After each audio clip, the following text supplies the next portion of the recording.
ಶರಣು ಶರಣಾರ್ಥಿ.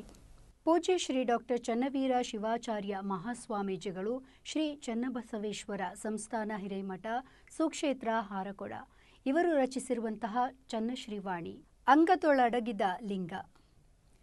ಅಂಗವೆಂದರೆ ಶರೀರದ ಒಂದು ಭಾಗ. ಅಂಗ ನೋಡಲು ಸುಂದರವಾಗಿದ್ದರೆ ಮನಸ್ಸಿಗೆ ಆನಂದವಾಗುತ್ತೆ. ಬರೀ ದೇಹ ಸುಂದರ ಹಾಗೆ ಸದೃಢವಾಗಿದ್ದರೆ ಸಾಲದು, ಮನಸ್ಸು ಪರಿಶುದ್ಧವಾಗಿರಬೇಕು. ಶುದ್ಧ ಮನಸ್ಸಿನಿಂದ ಮಾಡುವ ಪ್ರತಿಯೊಂದು ಕಾರ್ಯಕ್ಕೂ ಬೆಲೆ ಉಂಟು. ಸ್ಥಿರ ಮನಸ್ಸಿನಿಂದ ಸಮಚಿತ್ತ ಪ್ರಾಪ್ತಿಯಾಗುತ್ತೆ. ಚಿತ್ತ ಪರಿಪಕ್ವವಾದಾಗ ಅಲ್ಲಿ ಮನಸ್ಸು ಶ್ರೇಯೋಭಿವೃದ್ಧಿ ಕಡೆ ಸಾಗುತ್ತೆ. ಅಂಗದ ಬಗ್ಗೆ ತಾತ್ವಿಕವಾಗಿ ವಿಚಾರವನ್ನ ಮಾಡಿದಾಗ ಅಂಗ ಎನ್ನುವ ಪದದ ಮೊದಲ ಅಕ್ಷರ ಅದಲ್ಲಿನ ಅಡ್ಡಗೆರೆಯನ್ನು ಅಳಿಸಿದಾಗ ಅದು ಲಿಂಗವಾಗುತ್ತೆ. ಅಂದರೆ ಪರಮಾತ್ಮನ ಸ್ವರೂಪವಾಗುತ್ತೆ. ಅಂಗದಲ್ಲಿನ ಅಡ್ಡಗೆರೆ ಅಂದರೆ ನಾನು ನನ್ನದು ಎನ್ನುವಂತಹ ಅಹಂಕಾರ.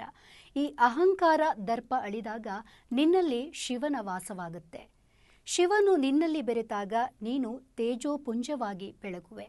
ಆಗ ನೀನು ಆಡಿದ ಮಾತು ಮಧುರವಾಗುತ್ತೆ.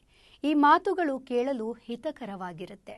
ಸದಾಚಾರ ಹಾಗೆ ಸಾತ್ವಿಕ ಭಾವದಿಂದ ಮಾಡಿದ ಕೆಲಸವು ಶಿವನಿಗೆ ಒಪ್ಪಿಗೆಯಾಗುತ್ತೆ. ಆಗ ನಿನ್ನ ಜೀವನ ನಾಡಿಗೆ ಆದರ್ಶಪ್ರಾಯವಾಗಿ ನೀನು ಅಮರಾತ್ಮಕನಾಗಿ ಬಾಳಿ ಬದುಕು ಸಾರ್ಥಕವಾಗುತ್ತೆ.